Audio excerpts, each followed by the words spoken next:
સ્વાધ્યાય 6.2 ના દાખલા નંબર 2 માં આપણે જોઈએ બિંદુઓ E અને F એ ત્રિકોણ PQR ની બાજુઓ અનુક્રમે PQ અને PR પર આવેલા છે.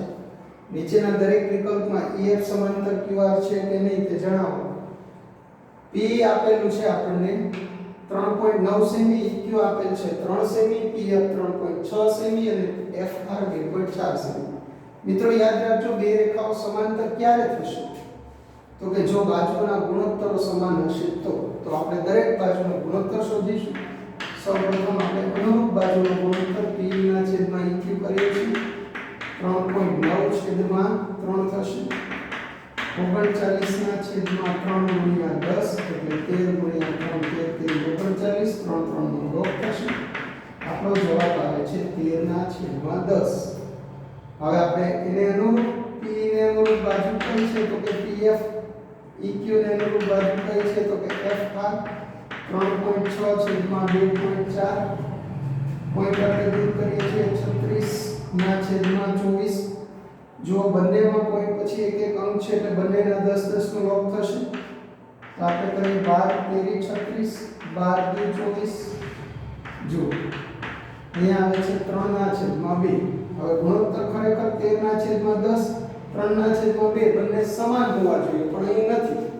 તો આપણે લખીએ છીએ E ના છેદમાં EQ is not equal to PF ના છેદમાં FR. માટે EF સમાંતર QR નથી. જો આ આપણો જવાબ છે. ચાલો એ જ રીતે આપણે બીજો પ્રશ્ન જોઈએ છીએ. PQR છે અને E અને F છે. P નું માપ 4 છે, QE નું માપ 4.5 છે, PF નું માપ 8 છે, RF નું માપ 9 છે. ચાલો આપણે ગુણોત્તર શોધીએ છીએ. સૌપ્રથમ P ના છેદમાં EQ તો P 4 છે, EQ 4.5 છે. છેદ દૂર કરીએ 4 45 ના છેદમાં 10 10 જશે ઉપર. ચાલો 5 નવા 45 5 દૂર 10 થશે.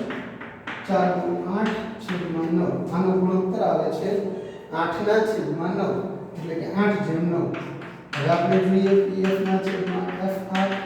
PF 8 જ આપેલો છે, FR 9 આપેલો છે. બંને ગુણોત્તર જો સરખા છે. P ના છેદમાં EQ બરાબર PF ના છેદમાં FR થયું છે. માટે એમ કહી શકાય PF સમાંતર QR છે.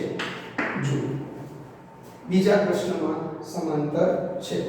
પ્રશ્ન 3 જોઈએ.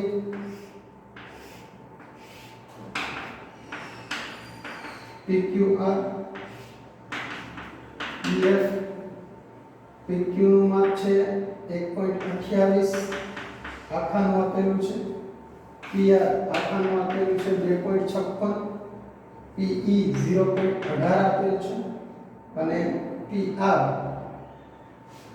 રકમની અંદર આપણે જોઈએ બરાબર PF આપેલ છે 0.36.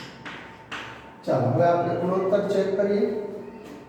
જો હવે જે બાજુનું માપ પછી જ પ્રમાણે PE એને અનુરૂપ થશે PF અને PQ. PE અને PQ નું માપ આપેલું છે તો આપણે ગુણોત્તર PE ના છેદમાં PQ લઈશું. ચલો PE આપેલ છે 0.18. જુઓ છેદમાં PQ આપેલ છે 1.28 એટલે 18 ના છેદમાં 128 બરાબર છે. આ રીતે આપણને ગુણોત્તર આપેલો છે. તમે એના છેદ ઉડાડી શકો છો.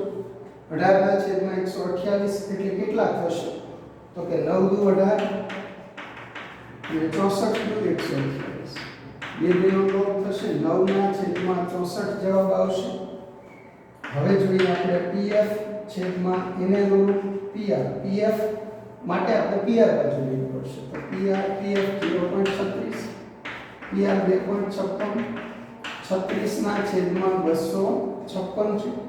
આનો છેદ પણ 4 વડે ઉડશે. 9 ચોક 36, 64 ચોક 256, 4 4 નો લોગ થશે.